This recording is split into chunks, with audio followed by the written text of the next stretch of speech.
சிம்ம ராசியினருக்கு 2026ஆம் ஆண்டு புத்தாண்டு பலன்களை பார்க்கலாம். அஷ்டம சனியால உங்களுக்கு என்னெல்லாம் தடைகள் இருந்ததோ, என்னெல்லாம் தாமதங்கள் இருந்ததோ, அது எல்லாமே ஆட்டோமேட்டிக்கா உங்களுக்கு ரெக்கவர் ஆயிருக்கும். உங்க வாழ்க்கையில வசந்த காலம் தான். இப்ப இந்த ரெண்டு விஷயங்கள் நீங்க தவிர்த்துக்கணும். திருமணத்தை நடத்தக்கூடாது. அதே மாதிரி புதிய தொழில் முயற்சிகள்ல ஈடுபடக்கூடாது. ஏற்கனவே தொழில் பண்ணிட்டு இருக்கிறவங்க தாராளமா பண்ணலாம். பொருளாதார வசதி இருக்கிறவங்க நிச்சயமாக இந்த காலகட்டங்கள்ல உங்க ஜாதக ரீதியாக 4ஆம் இடம், 6ஆம் இடம், 8ஆம் இடம் வேலை செஞ்சா கார் வாங்குவாங்க, வீடு கட்டுவாங்க, நிலம் வாங்குவாங்க, தோட்டம் வாங்குவாங்க. வாழ்க்கைக்கு பின்னாடி ஒரு தலைமுறை உட்காந்து சாப்பிடுற அளவுக்கு சேமிக்கக்கூடிய அளவுக்கு சந்தர்ப்பங்கள் உருவாகும்.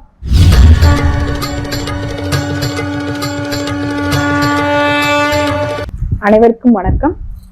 எஸ்கே ஆஸ்ட்ரோ யூடியூப் சேனல் நேயர்களுக்கு சிம்ம ராசியினருக்கு 2026ஆம் ஆண்டு புத்தாண்டு பலன்களை பார்க்கலாம். நான் ஜோதிடர் ஆனந்தி, சேலம். நான் இப்ப பார்க்கக்கூடிய பலன்கள் சிம்ம ராசியில பிறந்தவங்களுக்கு, சிம்ம லக்னத்துல பிறந்தவங்களுக்கு, மகம் நட்சத்திரத்துல பிறந்தவங்களுக்கு, பூரம் நட்சத்திரத்துல பிறந்தவங்களுக்கு, உத்திரம் 1ஆம் பாதத்துல பிறந்தவங்களுக்கு மிக பொருத்தமாக இருக்கும்.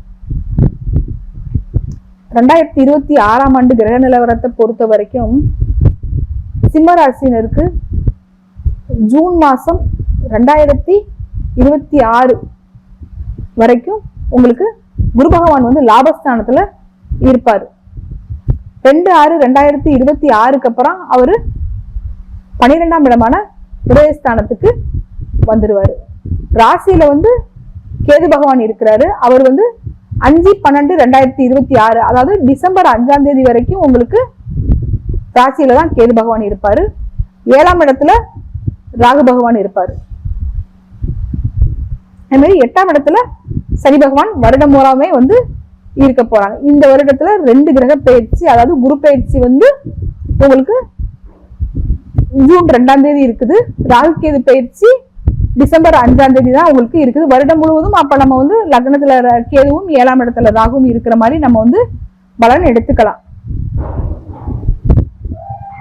அதாவது இப்ப அஷ்டம சனி காலம் அப்படின்றதுனால இயல்பாவே சிம்மராசிக்காரங்க கொஞ்சம் பய உணர்வோடையே இருக்கிறாங்க. அவங்களுக்கு மனசுல இனம் புரியாத பயம், கவலை, இது எல்லாமே இருந்துட்டு இருக்குது. இவங்களுக்கு ஒரு ஆறுதலான விஷயம் என்ன அப்படின்னு கேட்டீங்கன்னா, ஜூன் மாசம் வரைக்கும் 2ஆம் தேதி வரைக்கும் உங்களுக்கு குரு பகவான் 11ஆம் இடமான லாபஸ்தானத்துல இருக்கிறாரு. அப்ப குரு பகவான் லாபஸ்தானத்துல இருக்கிற இந்த காலகட்டங்கள் உங்களுக்கு பொற்காலம் அப்படின்னு தான் நம்ம சொல்லலாம். இந்த காலகட்டம் வரைக்கும் உங்க ஜாதகத்துல நீங்க என்னென்ன விஷயங்கள் நடத்தணும் அப்படின்னு ஆசைப்படுறீங்களோ அனைத்து விஷயங்களுமே நீங்க செய்யக்கூடிய நேரம் இருக்குது. ஒரு ஜாதகத்துல 11ஆம் இடம் தான் ஒருத்தரோட ஆசைகளை நிறைவேற்றுற ஸ்தானம். இப்ப ஜூன் மாசம் வரைக்கும் உங்களோட ஆசைகள் எல்லாமே நிறைவேறும். அதுக்கப்புறமும் உங்களுக்கு ஜென்மத்துல அதாவது விரயத்துல குரு பகவான் வர்றாரு. அதாவது கடகத்துல குரு பகவான் உச்சமாகி சனி பகவானை பார்ப்பாரு. அப்ப இந்த காலகட்டங்கள்ல உங்களுக்கு அஷ்டம சனியோட தாக்கம் குறைஞ்சிரும்.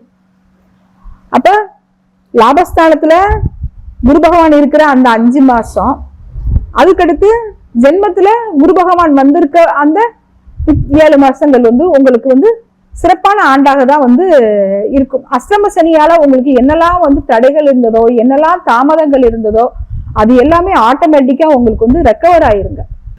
பொதுவா அஷ்டம சனி பயப்படுற மாதிரியான விஷயமே கிடையாது. ஏன் பயப்படுற மாதிரியான விஷயம் கிடையாது? நிறைய பேரை நீங்க பாருங்க, அஷ்டம சனி காலத்துல திருமணம் மட்டும்தாங்க பண்ணக்கூடாது, புதுசாக தொழில் துவங்க கூடாது.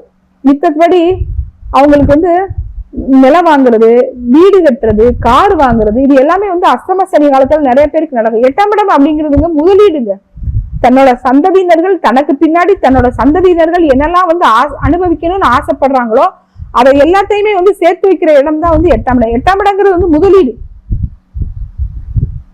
அதே மாதிரி சிம்மராசியை பொறுத்த வரைக்கும், சிம்ம லக்னத்தை பொறுத்த வரைக்கும் எப்பயுமே சூரியனுக்கு சனி பகை. அதனால அவர் அசௌகரியங்களை அதிகமா கடந்த 1 வருடங்களாக கொடுத்துட்டு இருக்கலாம். ஆனா இந்த 2026 ஜூன் 2ஆம் தேதியில இருந்து உங்க வாழ்க்கையில வசந்த காலம் தான். இப்ப இந்த 2 விஷயங்கள் நீங்க தவிர்த்துக்கணும். திருமணத்தை நடத்தக்கூடாது. அதே மாதிரி புதிய தொழில் முயற்சிகள்ல வந்து ஈடுபடக்கூடாது. ஏற்கனவே தொழில் பண்ணிட்டு இருக்கிறவங்க தாராளமா வந்து பண்ணலாம். திருமணம் ஏன் அஷ்டம சனி காலத்துல நடத்தக்கூடாது? எல்லாருக்கும் இந்த கருத்து இருக்கும் இல்லையா, இந்த டவுட் இருக்கும் இல்லையா? அதாவது பெண்ணுக்கு வந்து 8ஆம் இடம் தான் வந்து மாங்கல்ய ஸ்தானம். 8ஆம் இடம் வந்து பெண்ணுக்கு வந்து மாங்கல்ய ஸ்தானம், ஆணுக்கு வந்து ஆயுள் ஸ்தானம்.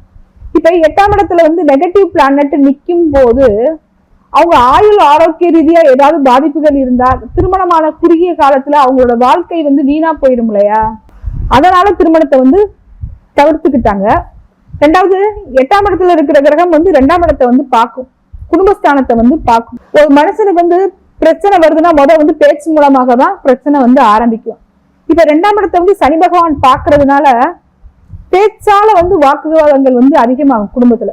சில பேர்லாம் வந்து சாப்பிட்டியான்னு கேட்டா கூட வந்து கோவப்படுவாங்க. நான் சாப்பிட்டா உனக்கு என்ன, சாப்பிடலன்னா உனக்கு என்ன அப்படின்னு வந்து பேசுவாங்க. இயல்பாவே வந்து சிம்ம ராசிக்காரங்க வந்து கொஞ்சம் எப்பயுமே வந்து கெத்தா வந்து இருப்பாங்க, கௌரவமா வந்து இருப்பாங்க. அவங்கள வந்து காயப்படுத்துற மாதிரியான ஒரு சின்ன வார்த்தைகள் பேசினா கூட அந்த இடத்துல வந்து அவங்க இருக்க மாட்டாங்க. இப்படி வந்து அவங்களுக்கு இயல்பாவே வந்து சனினாலே வந்து ஆகாத பிளானட் தான். அப்ப சனி வந்து 2ஆம் இடமான குடும்பஸ்தானத்தை வந்து பாக்குறதுனால இந்த காலகட்டங்கள்ல அவங்க வந்து திருமணத்தை வந்து தவிர்த்துக்கிறது ரொம்ப ரொம்ப நல்லது. அதே நேரத்துல லக்னத்துல வந்து கேது நிக்கிறாரு, 7ஆம் இடத்துல வந்து ராகு நிக்கிறாங்க. இப்ப லக்னத்துக்கும் 7ஆம் இடத்துக்கும் ராகு கேதுக்கள் சம்பந்தப்படும் போது இப்ப குரு பகவான் வந்து லாபஸ்தானத்துல இருந்து 5ஆம் இடத்தை பாக்குறாரு இல்லையா? இந்த 5 மாச காலங்கள் நிறைய காதல் கலப்பு திருமணம் வந்து நடக்கும். நிறைய காதல் பண்றவங்க எல்லாருமே வந்து குரு பகவான் வந்து சிக்னல் கொடுத்த உடனே ஒண்ணு வீட்டுல அடம்பிடிச்சு கல்யாணம் பண்ணிடுவாங்க, இல்ல அவங்களா கல்யாணம் பண்ணிக்குவாங்க. இந்த 2 விஷயமே தப்பு. அவங்களா கல்யாணம் பண்ணிக்கிட்டாலும் தப்பு, அடம்பிடிச்சு கல்யாணம் பண்ணிக்கிட்டாலும் தப்பு. 2 விஷயமே அவங்களுக்கு வந்து அசௌகரியத்தை கண்டிப்பாக வந்து ஏற்படுத்தும். எப்பயுமே பாசிட்டிவ் சொல்லணும் அப்படின்றது இருந்தா கூட யாராவது ஒரு சிலருக்கு வந்து தசாபுத்திகள் வந்து சாதகமாக இருந்தால் அவங்களுக்கு வந்து பாதிக்காது. இன்கேஸ் அவங்களுக்கு வந்து சூரிய தசையில சனி புத்தி நடக்குது, சனி தசையில சூரிய புத்தி நடக்குது, சனி தசையில ராகு புத்தி நடக்குது, ராகு தசையில புதன் புத்தி நடக்குது, இல்ல புதன் தசையில ராகு புத்தி நடக்குது, இந்த மாதிரி இருக்கிறவங்களுக்கு கல்யாணமாகி 6 மாசம் அவங்க வாழ்க்கையை ஓட்டுறதே வந்து பெரிய கஷ்டமா வந்து போயிடும். அப்புறம் ஜோசியக்காரங்களை தேடி போக வேண்டிய சூழ்நிலையை கிரகங்கள் உண்டு பண்ணிடும். அஷ்டமணி சனி காலத்துல கண்டிப்பாக திருமணத்தை தவிர்க்க வேண்டும். நிறைய இடங்கள்ல பாருங்க, கல்யாணமாகி 3 மாசம் 4 மாசத்துல வந்து ஏதாவது அசௌகரியமான முறையில வந்து மரணம் நடந்ததெல்லாம் நம்ம வந்து கேள்விப்படுவோம். அப்ப ஏன் நம்ம அசௌகரியத்துக்கு வாய்ப்பு கொடுக்கணும்? நம்ம வாழ்க்கையில எந்த சம்பவம் என்னைக்கு நடக்கணும் அப்படின்றது வந்து பிரபஞ்சம் வந்து நிர்ணயிச்சிருக்கு. அந்த பிரபஞ்சம் நிர்ணயிச்ச அன்னைக்கு நம்ம வாழ்க்கையில நடக்க வேண்டிய சம்பவங்கள் இயல்பாவே நடந்துரும். நம்மளா வலுக்கட்டாயமா ஒரு சம்பவத்தை வந்து வரவழைக்க கூடாது. பெற்றவங்களை வந்து கட்டாயப்படுத்தி காதல் பண்றவங்க பெற்றவங்களை கண்டிப்பாக கட்டாயப்படுத்தி திருமணத்துக்கு சம்மதம் வாங்க கூடாது. அஷ்டம சனி காலத்துல இந்த ஒரு விஷயத்த அவங்க தவிர்த்துக்கிட்டனாலே போதும். இப்ப கோச்சார கிரகங்கள் எல்லாமே சேர்ந்துதான் வந்து பலனை வந்து தரப்போகுது. குரு வந்து மேரேஜுக்கு வந்து சிக்னல் கொடுக்குறாரு, ஆனா சனி பகவான் வந்து அங்க ஆப்பு வைக்கிறாரு. அப்ப குரு சிக்னல் கொடுத்துட்டு 5 மாசம் கழிச்சு அவர் வந்து விரயத்துக்கு போயிடுறாரு. அப்ப விரயத்துக்கு போனோடனே என்ன நடக்கும்? விரயம் அப்படிங்கிறது வந்து பொருள் விரயத்தை மட்டும் நம்ம வந்து சொல்லக்கூடாது, எல்லா விஷயங்களிலையும் விரயம் வந்து இருக்கும். அதனால திருமணத்தை கண்டிப்பாக தவிர்த்துக்கணும். ரெண்டாவது, இப்ப லக்னத்துல வந்து கேது, 7ஆம் இடத்துல வந்து ராகு. இப்ப லக்னத்துல கேது இருக்கிறதுனால ஆன்மீக நாட்டம் வந்து ரொம்ப அதிகரிக்குங்க. குறிப்பா வந்து சிவ வழிபாட்டுல வந்து ஆர்வம் வந்து ரொம்ப அதிகமாகும். இது வரைக்கும் கோயிலுக்கு போகாதவங்க கூட கோயிலுக்கு போவாங்க. கோயில்ல போய் எப்படி சாமி கும்பிடுவாங்க? என் வாழ்க்கையில நான் யாருக்கெல்லாம் என்னெல்லாம் பாவம் செஞ்சேன்னா அந்த பாவமெல்லாம் நீங்கி நான் வந்து புண்ணிய பலன் அடையணும்னு ஆட்டோமேட்டிக்கா அவங்க வாயில இருந்து வார்த்தை வரும். அந்த மாதிரி சாமி கும்பிடுவாங்க. அதே மாதிரி இப்ப லக்னத்துல வந்து கேது இருக்கிறதுனால எப்பயுமே வந்து மனசுல வந்து அவங்களுக்கு நிறைய எண்ண ஓட்டங்கள் வந்து அதிகரிக்கும். எப்படிப்பட்ட எண்ண ஓட்டங்கள் வந்து அதிகரிக்கும் அப்படின்னு கேட்டீங்கன்னா, ஒரு விஷயத்த வந்து தீர்க்கமா முடிவு செய்ய முடியாத அளவுக்கு எண்ண ஓட்டங்கள் வந்து அதிகமா இருக்கும். ஒண்ணு செய்யணும்னு முடிவு எடுக்கணும், இல்ல செய்ய வேண்டாம்னு வந்து முடிவு எடுக்கணும். ஆனா லக்னத்துல வந்து கேது இருக்கிறதுனால மனசுல வந்து கவலைகள், குழப்பங்கள் இதெல்லாம் இருக்கிறதுனால முடிவெடுக்கிற தன்மை வந்து குறைஞ்சிரும். அதனால தவிர்த்துக்கங்க. ஆனா கண்டிப்பாக பொருளாதார வசதி இருக்கிறவங்க நிச்சயமாக இந்த காலகட்டங்கள்ல உங்க ஜாதக ரீதியாக 4ஆம் இடம், 6ஆம் இடம், 8ஆம் இடம் வேலை செஞ்சா கார் வாங்குவாங்க, வீடு கட்டுவாங்க, நிலம் வாங்குவாங்க, தோட்டம் வாங்குவாங்க. வாழ்க்கைக்கு பின்னாடி ஒரு தலைமுறை உட்காந்து சாப்பிடுற அளவுக்கு சேமிக்கக்கூடிய அளவுக்கு சந்தர்ப்பங்கள் உருவாகும். அதை பத்தி நம்ம கவலைப்பட வேண்டிய அவசியம் இல்ல. ஏன் அஷ்டம சனி காலத்துல புதிய தொழில் துவங்கக்கூடாது? இந்த டவுட் இருக்கு இல்லையா? இப்ப நம்ம மேரேஜுக்கு நம்ம சொன்ன மாதிரி இப்ப 8ஆம் இடத்துல இருக்கிற சனி பகவான் தன்னோட 3ஆம் பார்வையால 10ஆம் இடத்தை பார்ப்பாரு. 3ஆம் இடங்கிறது ஒருத்தவங்களோட முயற்சி. அப்ப 10ஆம் இடங்கிறது தொழில். அவங்களுக்கு சனி பார்த்த இடம் பால். தொழில புதுசாக தொழில் தொடங்கினாங்கன்னா ஏற்கனவே தொழில் தொடங்கினவங்களுக்கு அந்த தொழில் பற்றிய பரிச்சயம் அவங்களுக்கு இருக்கும். எந்த விஷயத்தை எப்படி செய்யணும் அப்படிங்கிற மனசுல அவங்களுக்கு பழக்கம் இருக்கிறதுனால அவங்களுக்கு தடுமாற மாட்டாங்க, குழப்பமடைய மாட்டாங்க. ஆனா 10ஆம் இடத்துல சனி பகவான் பார்க்கிற இந்த காலகட்டங்கள்ல அவங்களுக்கு குழப்பம் வரும். எதை எப்படி செய்யணும் அப்படின்ற அவங்களுக்கு புரிதல் இருக்காது. இன்னொன்னு 5ஆம் இடத்தை சனி பகவான் பார்ப்பாரு. இந்த காலகட்டங்கள்ல அதிர்ஷ்டம் சம்பந்தப்பட்ட விஷயங்களையும் நம்பி போக கூடாது. நம்ம 5ஆம் இடம் தான் காதலை பத்தி நம்ம சொல்லிட்டோம். அதிர்ஷ்டம் சம்பந்தப்பட்ட விஷயங்களையும் நம்பி போக கூடாது.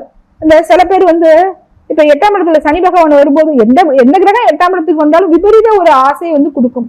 ஒரு விபரீதத்துக்கு பிறகு ஒரு நல்ல சம்பவத்தை கொடுக்கும். அந்த விபரீதத்தை நம்ம சந்திக்காம இருந்துட்டா இப்ப எப்படி சொல்றது அப்படின்னு கேட்டீங்கன்னா, இப்ப இப்ப நிறைய புது புது பிளான்கள்லாம் பைனான்ஸ்ல கொண்டு வராங்க. நீங்க 5 லட்சம் ரூபாய் டெபாசிட் பண்ணா 6 மாசத்துல அது 10 லட்சமா நாங்க திருப்ப தர்றோம் அப்படின்னு கொண்டு வருவாங்க. அந்த ஸ்கீம்ல போய் பணம் கட்டிடுவாங்க. 8ஆம் இடம் வேலை செய்யும்போது போய் பணம் கட்டிடுவாங்க. அப்புறம் கோர்ட்டுக்கு கேஸுக்கு அலைஞ்சிட்டே இருப்பாங்க. அந்த பணம் வருமா? ஒவ்வொரு விபரீதத்தை கொடுத்துட்டு வாழ்க்கை பூரா அந்த அத்தனை நிம்மதி இல்லாம தூங்குவாங்க. நிம்மதியே இருக்காது, அவங்களுக்கு தூக்கம் வராது. ஏற்கனவே ஆல்ரெடி அவங்களுக்கு ஜென்மத்துல கேது வேற இருக்கிறாரு. நிம்மதியா தூக்கம் வராது. ஐயோ பணத்தை பறி கொடுத்துட்டோமே அப்படின்னு நிம்மதியா அவங்க தூங்க மாட்டாங்க. அப்ப கோச்சார கிரகங்கள் சாதகமற்ற நிலையில் மனிதனுக்கு தேவை தன்னம்பிக்கை. அந்த தன்னம்பிக்கை எப்பயுமே சிம்மராசினருக்கு உண்டு. அந்த தன்னம்பிக்கையை எப்பயுமே கடைபிடிச்சுக்கிட்டே வரணும். ஒரு சில காலகட்டங்கள்ல இல்ல நமக்கு பணம் கிடைச்சிடும், நம்ம வாழ்க்கையில அந்த மாதிரியான சம்பவங்கள்லாம் நடக்காது அப்படின்ற மாதிரியான விஷயங்கள்லாம் அவங்களுக்கு வரும். பொருளாதாரம் சம்பந்தப்பட்ட விஷயங்கள்ல கவனம் தேவை. தோட்டம் தரவு வாங்கும் போதும் நல்ல நபர்களை நம்பி நம்ம பணம் கொடுக்கலாமா அப்படின்றத பார்த்துக்கணும். பணம் கொடுக்கல் வாங்கலுக்கு அவங்க முறையான ஆவணங்களை வச்சுக்கணும். அதாவது உங்களுக்கு பண பரிவர்த்தனை பேங்க் மூலமாக இருந்தா கவலைப்பட வேண்டிய அவசியம் இல்லை. கேஷான பரிவர்த்தனைனா நீங்க அதுக்குள்ள ஆவணங்களை கரெக்டா வச்சுக்கிறது உங்களுக்கு சிறப்பான எதிர்காலத்தை நோக்கி அழைச்சிட்டு செல்லும். அதே மாதிரி இந்த காலகட்டங்கள்ல நிச்சயமாக உங்களுக்கு குழந்தைகளை பத்திரமா நீங்க பார்த்துக்கணும். எங்கேயாவது பொது இடங்களுக்கு கூட்டிட்டு போகும்போது ரொம்ப கவனமா ஹேண்டில் பண்ணணும். பேராசையை வளர்த்துக்க கூடாது. இப்படி சில உங்களுக்குன்னு ஒரு லட்சியங்களை நீங்க வச்சுக்கும் போது 2026ஆம் ஆண்டு உங்களுக்கு நிம்மதியான ஆண்டாக இருக்கும்.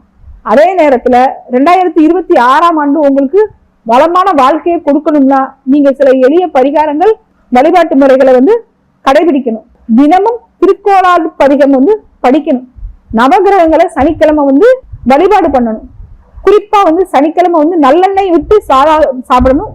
நல்ல சுண்டைக்காய் சாதம் சாப்பிடும்போது இன்னமும் ராகு கேதுக்களால அஷ்டம சனியால விரயத்துல இருக்கிற குருவால எந்த பாதிப்பும் ஏற்படாது அப்படின்றத நம்ம ஆணித்தரமா பதிவு பண்ணிக்கிறோம். நன்றி.